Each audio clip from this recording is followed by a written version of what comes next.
जय श्री कृष्णा, राधे राधे। आप सभी भक्तों का आपके अपने YouTube चैनल श्री कृष्ण दीवानी में हार्दिक स्वागत है।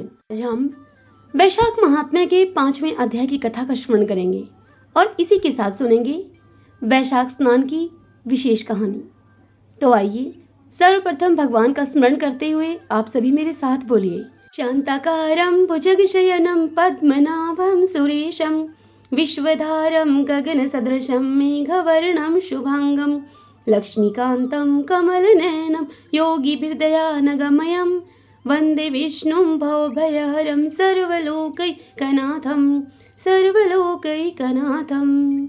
श्री लक्ष्मीनारायण भगवान की जय। श्री राधा कृष्णाभ्याम नमो नमः।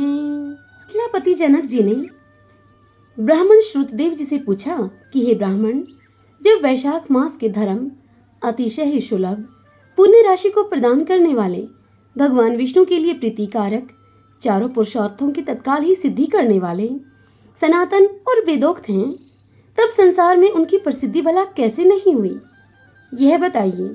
यह सुनकर शुद्धदेव जी कहने लगे राजा जनक से कि हे राजन, इस पृथ्वी पर लौकिक कामना रखने वाले ही मनुष्य अधिक हैं। उनमें से कुछ राजस हैं और कुछ तामस हैं। वे लोग इस संसार के भोगों तथा पुत्र पौत्र आदि संपदाओं की ही अभिलाषा रखते हैं। कहीं किसी प्रकार कभी बड़ी कठिनाई से कोई एक मनुष्य ऐसा मिलता है जो स्वर्गलोक के लिए प्रयत्न करता है और इसीलिए वह यज्ञ आदि पुण्य कर्मों का अनुष्ठान बड़े ही प्रयत्न से करता है, परंतु मोक्ष की उपासना प्रायः कोई नहीं करता है। तुच्छ आशाएं लेकर बहुत से कर्मों का आयोजन करने वाले लोग प्रायः काम्य कर्मों के ही उपासक हैं। यही कारण है कि संसार में राजस और तामस धर्म अधिक विख्यात हो गए हैं, परंतु सात्विक धर्मों की प्रसिद्धि नहीं हुई।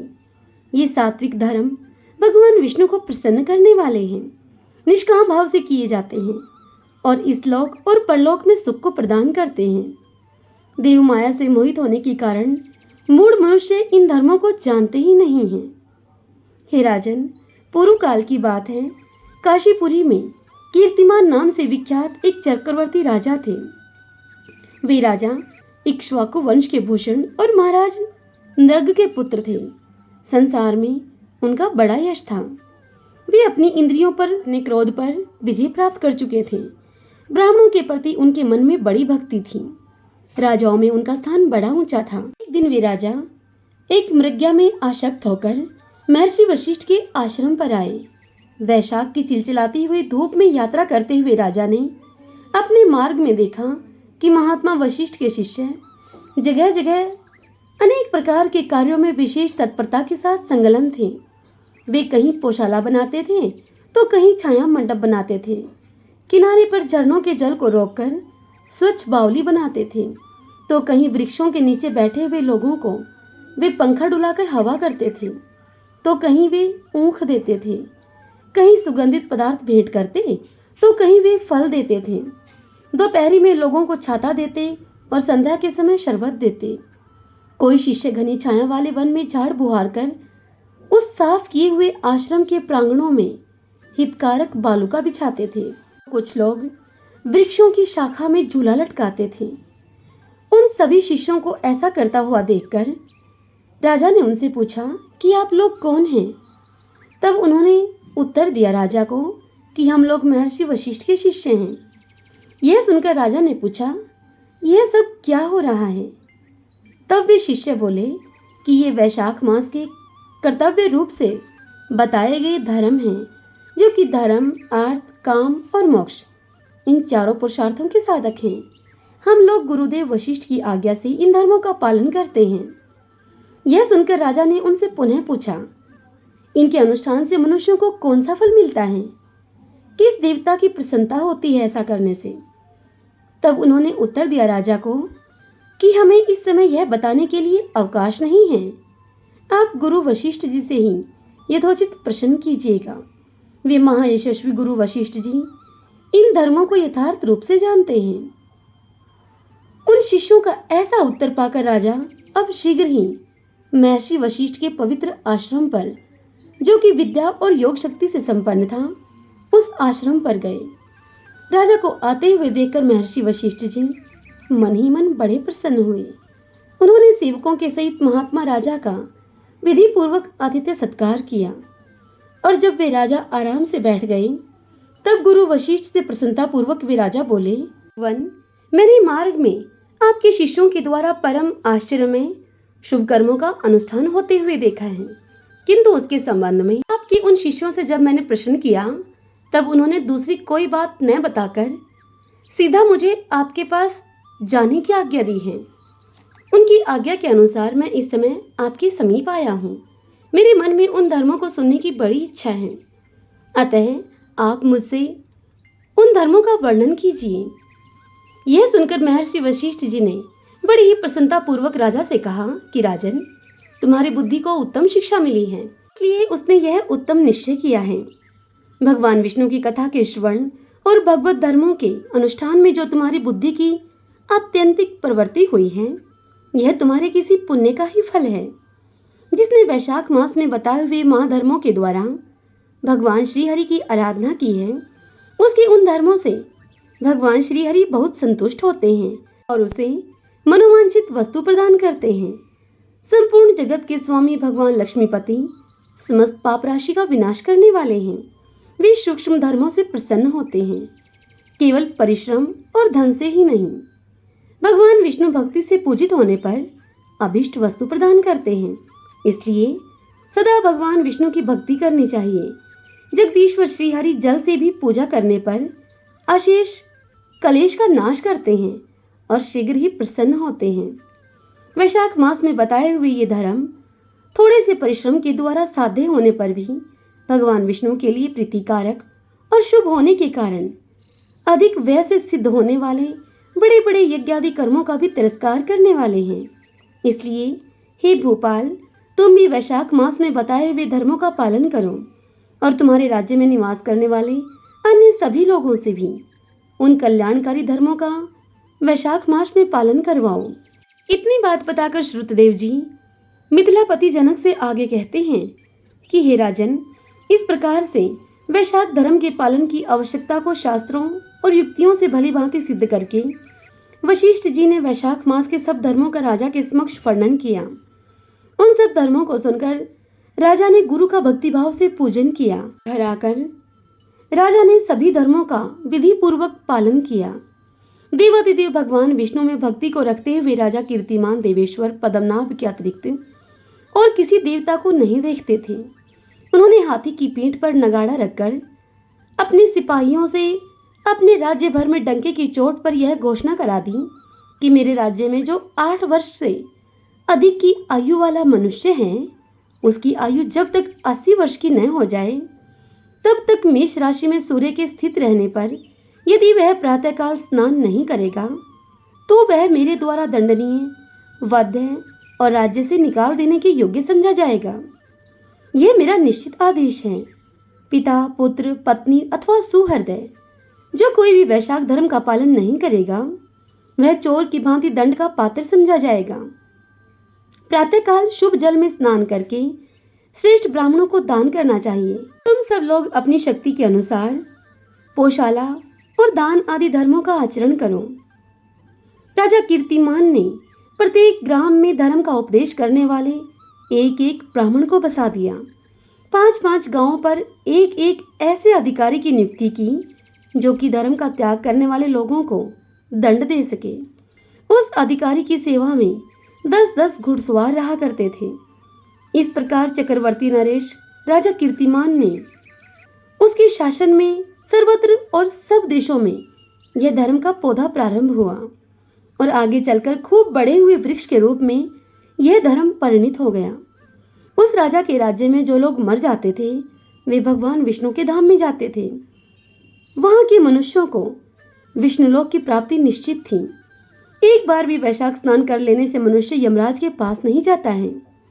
अपने धर्म के अनुकूल कर्म में स्थित हुए सब लोगों के विष्णुलोक में चले जाने से अब यमपुरी के सब नरक खाली हो गए थे।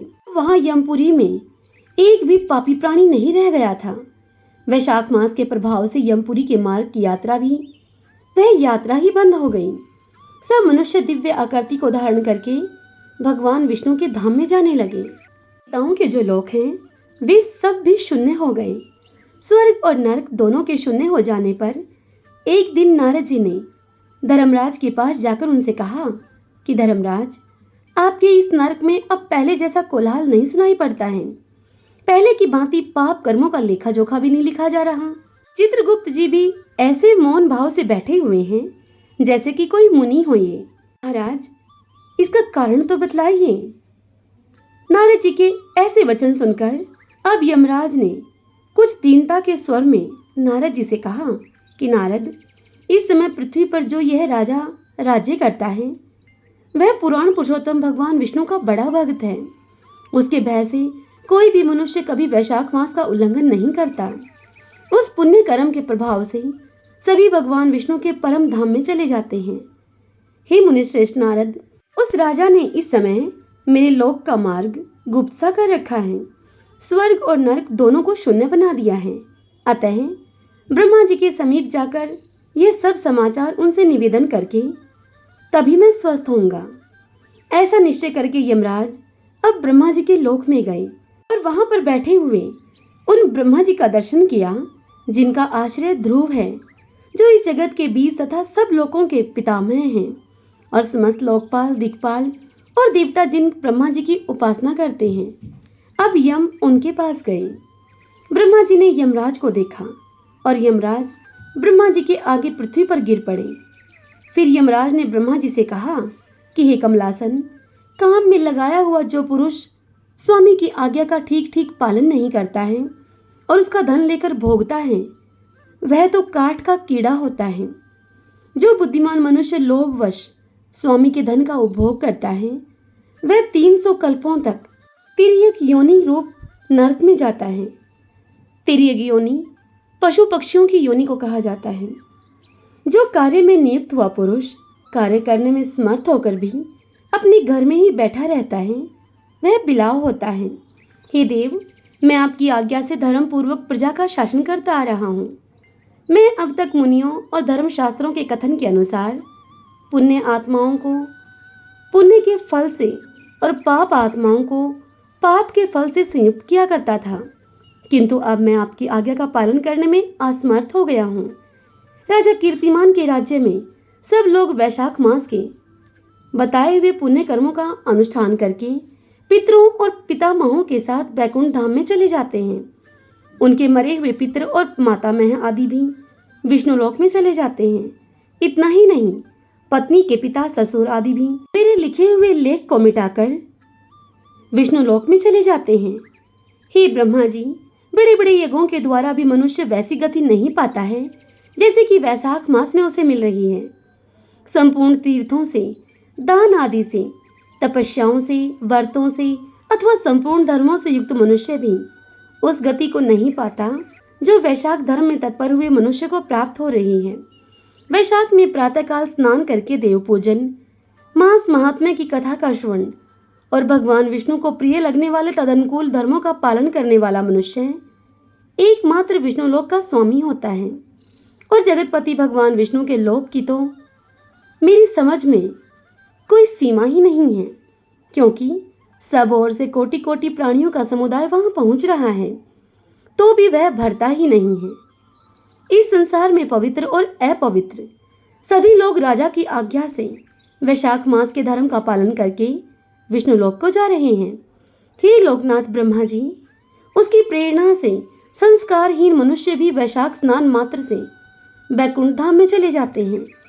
वह केवल भगवान विष्णु के चरणों की शरण लेने वाला है।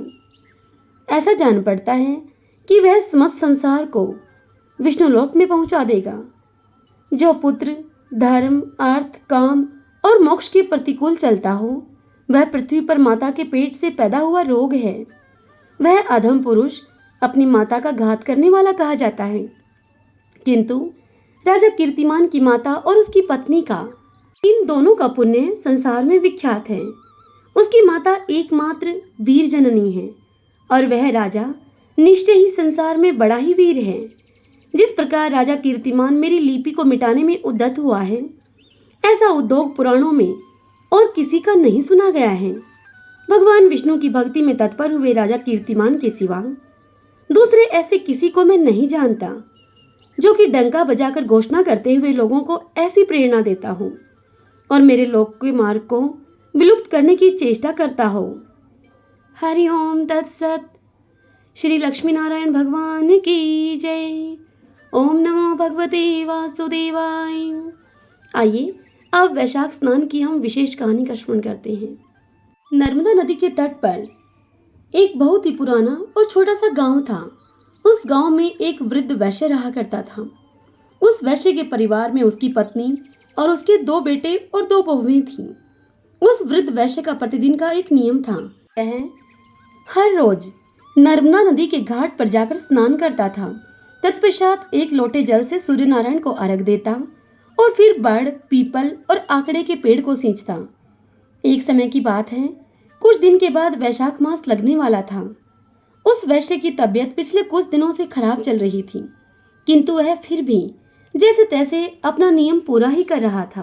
उस वैश्य के मन में विचार आया और वह अपनी पत्नी से कहने लगा कि भाग्यवान, वैशाख मास लगने वाला है और पिछले कुछ दिनों से मेरी तबीयत भी ठीक नहीं है। मुझे ऐसा लगता है कि इस बार मैं वैशाख का स्नान नहीं कर पाऊंगा।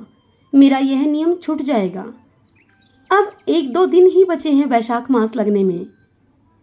अपने पति की ऐसी बात को सुनकर वैश्य की पत्नी उससे कहने लगी, आप यह सोचकर इतना परेशान और इतना दुखी क्यों होते हैं? भगवान की दया से हमारे 2 बेटे हैं। आप उनमें से किसी को भी बोल देंगे तो वह आपको नर्मदा नदी के तट से पानी का एक घड़ा लाकर दे देंगे।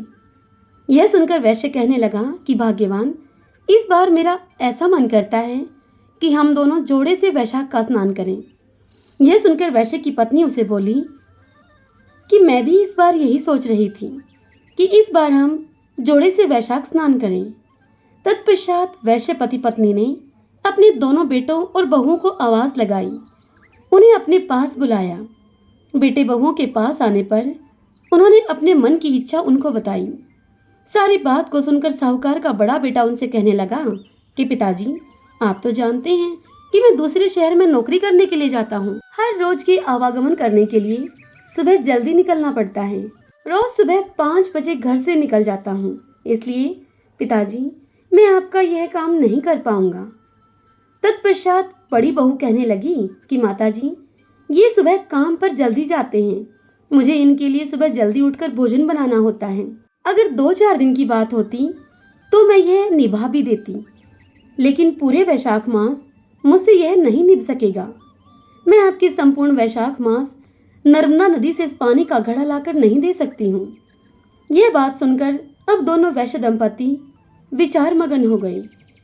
तब उन्हें उनका छोटा बेटा और बहू कहने लगे कि माताजी, पिताजी, आप चिंता न कीजिए, हम दोनों आप दोनों के लिए नर्मदा नदी से पानी के 2 घड़े ला कर दे देंगे। आप दोनों अवश्य ही वैशाख स्नान कीजिए। ऐसा बोलकर वैश्य के 2 बेटे और 2 बहुएं अपने अपने कमरों में चले गए।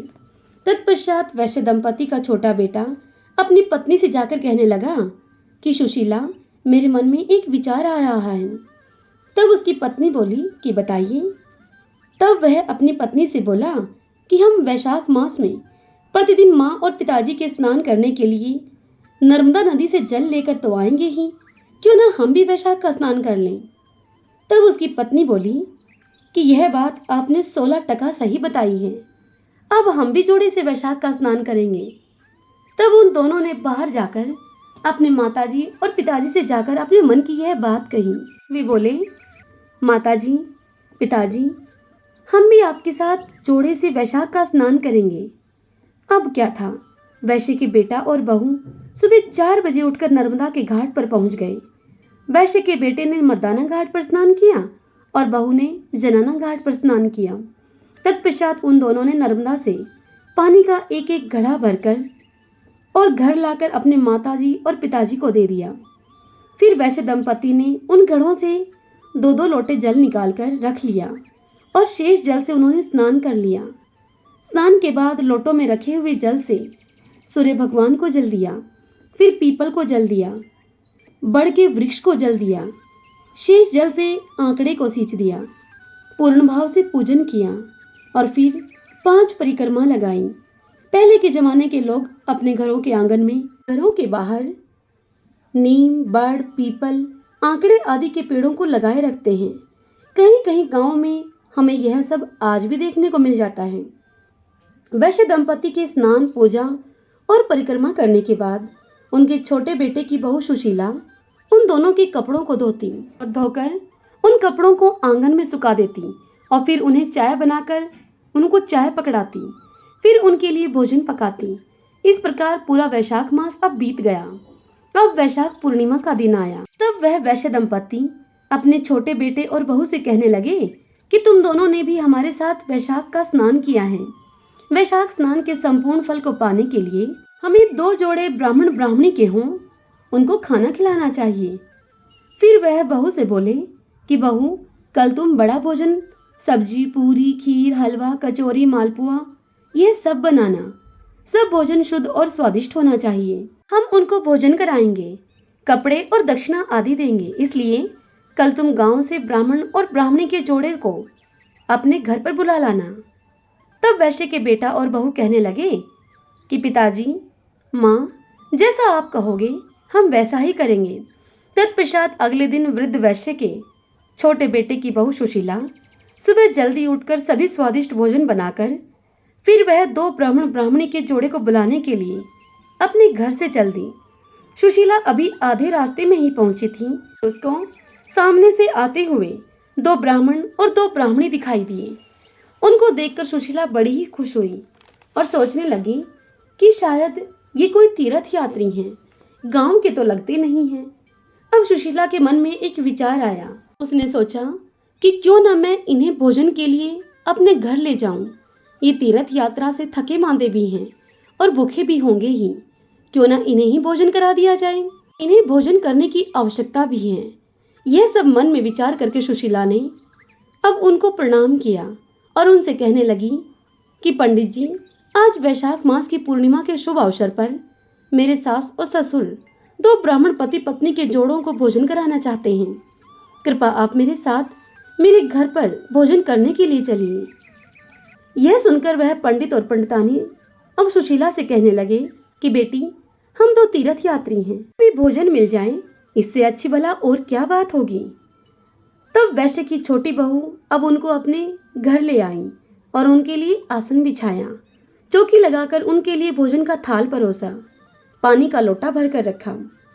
उन 4 तीर्थ यात्रियों ने पेट भरकर अब भोजन खाया। तत्पश्चात वृद्ध वैश्य दंपति ने उन्हें कपड़े और दक्षिणा दी। वैश्य परिवार की सेवा भाव से प्रसन्न होकर उन 4 तीर्थ यात्रियों ने उन सबको खूब आशीर्वाद दिए। तत्पश्चात वैश्य दंपति अपने बेटे व बहू से कहने लगे कि इनके चरण धोने के लिए जल लेकर आओ। माँ पिताजी की ऐसी बात को सुनकर वह बेटा बहू अब चरण धोने का जल लेने के लिए घर के भीतर कमरे में चले गए। उधर वैश्य दंपति चरण पहुंचने के लिए गमछा लाने के लिए अंदर चले गए। उनके पीछे से वह 4 तीर्थ यात्री, जो कि भगवान राम, माता सीता, विष्णु जी और माता लक्ष्मी थे, वह ब्राह्मण ब्राह्मणी का वेश धारण करके वैश्य दंपति और उसके बेटा बहू को वैशाख स्नान और बड़, पीपल तथा आंकड़े को सींचने का पुण्य फल देने के लिए वहां आए थे। उनके सत की रक्षा करने के लिए आए थे। वे अब अंतर्ध्यान हो गए। अब जैसे ही वैश्य दंपति और उनके बेटा बहू गमछा व जल लेकर आंगन में आए तो उन्हें वहां कोई भी दिखाई नहीं दिया। लेकिन उन्हें यह देखकर बड़ा आश्चर्य हुआ कि उनकी रसोई में अन्न धन के ढेर लगे हुए हैं।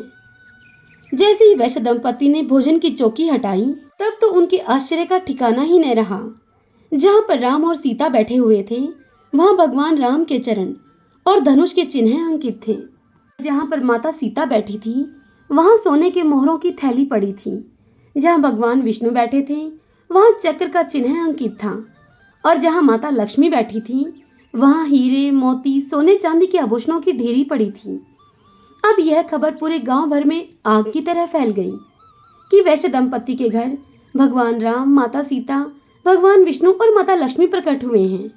अब तो वैश्य दंपति के घर गांव के लोगों का तांता लग गया जैसे। जब यह बात वैश्य दंपति के बड़े बेटे और बहू को पता लगी तब उन दोनों को बहुत दुख हुआ। वह मन में विचार करने लगे कि यदि हम भी वैशाख का स्नान करते, माँ और पिताजी के लिए नर्मदा से उनको जल ला कर देते तो आज हमें भी भगवान के दर्शन मिलते। उस दिन उस वैश्य दंपति ने पूरे गांव में यह ढिंडोरा पिटवा दिया कि वैशाख में स्नान करके बड़ पीपल और आंकड़े को सींचने और पूजन करने से घर से गरीबी दूर चली जाती है, घर में अन्न धन और सुख समृद्धि बढ़ती है।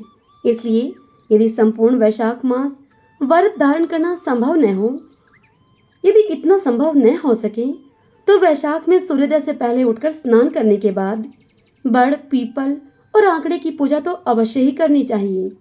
उन्हें जल से सींचें। ऐसा करने से घर की दरिद्रता दूर होती है। हे मेरे बड़ पीपल और आंकड़े में वास करने वाले देवता, हे मेरे वैशाख देवता, जैसा सुख आपने उस वैश्य दंपति और उसके छोटे बेटा और बहू को दिया, वैसा ही सुख जो कोई भी आपका पूजन करे। वैशाख मास में बड़ पीपल तुलसी और आंकड़े को सींचे। आपकी यह कथा जो भी कहे सुने, हुंकारा भरे, उन सभी को सुख देना, सबकी दरिद्रता को दूर करना, सबकी समस्त मनोकामनाएं पूर्ण करना। सभी बोलिए विष्णु भगवान की जय। ओम माधवाय नमो नमः। आशा करती हूँ आज की यह कथा और महात्म्य आपको अवश्य ही पसंद आया होगा। यदि ऐसा हो तो इस वीडियो को आप लाइक करें, अपने अपनों के साथ शेयर करें और कमेंट बॉक्स में ओम नमो भगवते वासुदेवाय लिखें। आइए अब हम प्रभु संकीर्तन करते हुए इस कथा को विराम देते हैं। श्री कृष्ण गोविंद हरि मुरारी, हे नाथ नारायण वासुदेव। श्री कृष्ण गोविंद हरि मुरारी, हे नाथ नारायण वासुदेव। ओम नमो भगवते वासुदेवाय। जय श्री कृष्णा। राधे राधे।